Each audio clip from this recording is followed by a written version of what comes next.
तो स्वागत है आपका पाठशाला में। आज हम देखने वाले ओम्स लॉ। अब ये जो एक्सपेरिमेंट था बेसिकली ओम्स सर ने किया था, तो उसके लिए उनका नाम पे ये लॉ रख दिया गया ओम्स लॉ। अब ओम्स लॉ बहुत ही सिंपल है, आप इसको खुद भी समझ सकते हो। डन। अभी देखो, अभी मैंने यहाँ पे एक बैटरी लगाया। डन। मैंने एक बैटरी लगाया, यहाँ पे मैंने बल्ब लगा दिया। अब ये बल्ब ग्लो कर रहा है। डन। थोड़ा डिम ग्लो कर रहा है। अब मैंने यहाँ पे दो बैटरीज लगा दिया। डन। मैंने यहाँ पे दो बैटरीज लगा दिया। अब ये बल्ब ज़्यादा ग्लो करेगा, हाँ या ना। अब ये बल्ब और थोड़ा ज़्यादा ग्लो कर रहा होगा। अब मैंने यहाँ पे सपोज 3 बैटरीज लगा दिया। अब मैंने यहाँ पे 3 बैटरीज लगा दिया। तो जब मैंने यहाँ पे 3 बैटरीज लगाया तब ये बल्ब क्या करेगा, और ज़्यादा ग्लो करेगा। और ज़्यादा ग्लो करेगा मतलब क्या है, करंट बढ़ रहा है। करंट बढ़ रहा है, कैसे पता कर रहे हैं हम, इसका ग्लोनेस को देख के। तो ये बस वही, ये जो ओम्स लॉ है वही कहता है, आप बैटरी बढ़ाते जाओगे आपका करंट बढ़ेगा। डन। कंडीशन क्या है, बाहर के जो कंडीशंस है वो कांस्टेंट होना। डन। तो ओम्स लॉ को लिखते हैं, if all the external physical parameters या फिर quantities, if all the external physical quantities such as, external क्या क्या है, temperature, pressure are kept constant. अगर हम लोग जो एक्सटर्नल जो क्वांटिटीज़ है जैसे टेम्परेचर, प्रेशर, इनको अगर कांस्टेंट रख देते हैं, मतलब चेंज नहीं करते हैं, तब क्या होगा, देन आप बैटरी बढ़ाओगे तो करंट बढ़ेगा। देन पोटेंशियल डिफरेंस, अब बेसिकली बैटरी लगा के क्या कर रहे हो, बैटरी लगा के इनके अक्रॉस में पोटेंशियल डिफरेंस क्रिएट कर रहे हो ना। Then potential applied is directly proportional to current through the conductor। बराबर है। तो अगर हम एक्सटर्नल चीज़ों को कांस्टेंट कर लें, उन्हें चेंज ना होने दें, तो हम जितना पोटेंशियल लगाएंगे हमें उतना ही करंट मिलते जाएगा। ये बातें क्लियर है। अब देखो, ये इक्वल टू वाला साइन नहीं है, इक्वल टू वाला साइन लेंगे तो एक कांस्टेंट लिखना पड़ेगा। तो यहाँ पे जो कांस्टेंट था हमने देखा था, करंट किस पे डिपेंड करता है, एकदम स्टार्टिंग में जाओ, करंट डिपेंड करता है ड्रिफ्ट वेलोसिटी पे। ड्रिफ्ट वेलोसिटी किस पे डिपेंड करता है, रिलैक्सेशन टाइम पे। Done.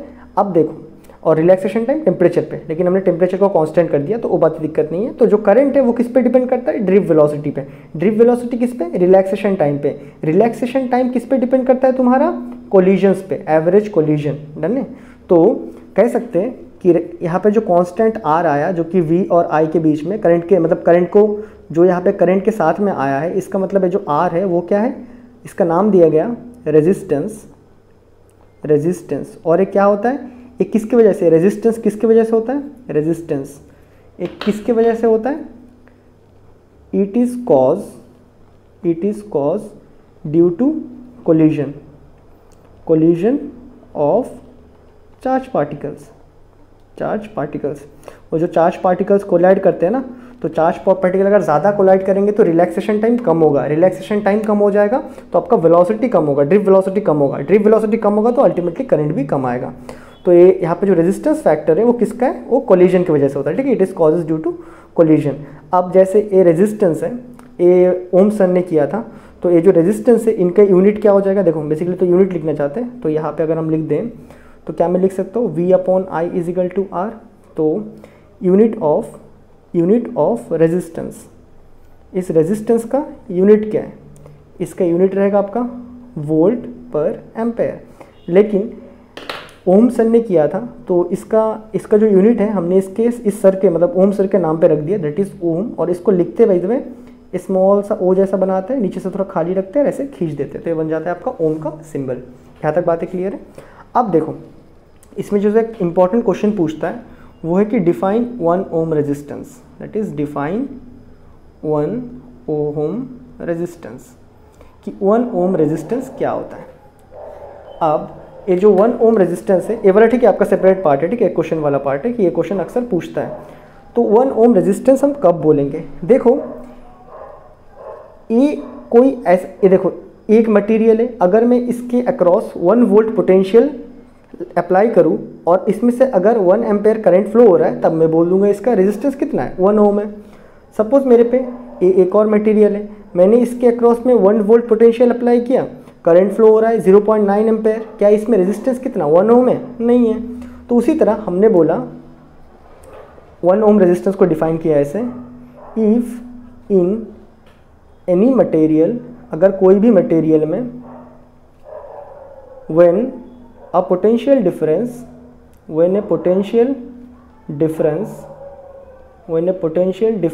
of 1 volt is applied, then current through that material is 1 ampere.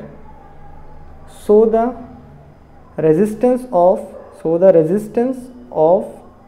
that material is 1 ohm. Done. कोई एक ऐसा मटेरियल है जिसमें अगर 1 वोल्ट का पोटेंशियल लगाया जाता है, if we apply potential of 1 volt then current passes through it 1 ampere, so the material has a resistance of 1 ohm. तो ऐसे हम डिफाइन करते हैं 1 ओम को। डन, यहाँ तक हमें बातें क्लियर है। डन, अब देखो इसका एक और इम्पॉर्टेंट है जो है कि एक graph. Done, that is graph. ये वाला क्वेश्चन का पार्ट हो गया। अब हम बात करेंगे ग्राफ का। तो graph of Ohm's law, Ohm's law का ग्राफ क्या बनता है? ओम्स लॉ का ग्राफ बेसिकली हम यहाँ पे पोटेंशियल डाल देते हैं, नहीं यहाँ करंट डाल देते हैं, यहाँ पे V डाल देते हैं। ठीक है, तो जैसे जैसे मैं बैटरीज बढ़ा रहा हूँ वैसे वैसे करंट बढ़ रहा है। तो ऐसा होता है आपका ओम्स लॉ का ग्राफ। डन है। और अगर मैं यहाँ पे स्लोप निकालूँ, अच्छा यहाँ पे V डालो, चलो यहाँ V डाल दूँ, यहाँ पे I, तो जैसे जैसे मैं पोटेंशियल बढ़ा रहा हूँ वैसे वैसे मेरा क्या बढ़ रहा है? स्लोप, मतलब एक करंट इंक्रीज़ हो रहा है। डन, नहीं मैं क्या बोलते हैं, ऐसे ऐसे बढ़ रहा है। जैसे जैसे मैंने पोटेंशियल बढ़ाया वैसे वैसे करंट बढ़ा, पोटेंशियल बढ़ा फिर करंट बढ़ गया, पोटेंशियल मैंने और बढ़ाया फिर करंट बढ़ गया। डन, ये बातें क्लियर है।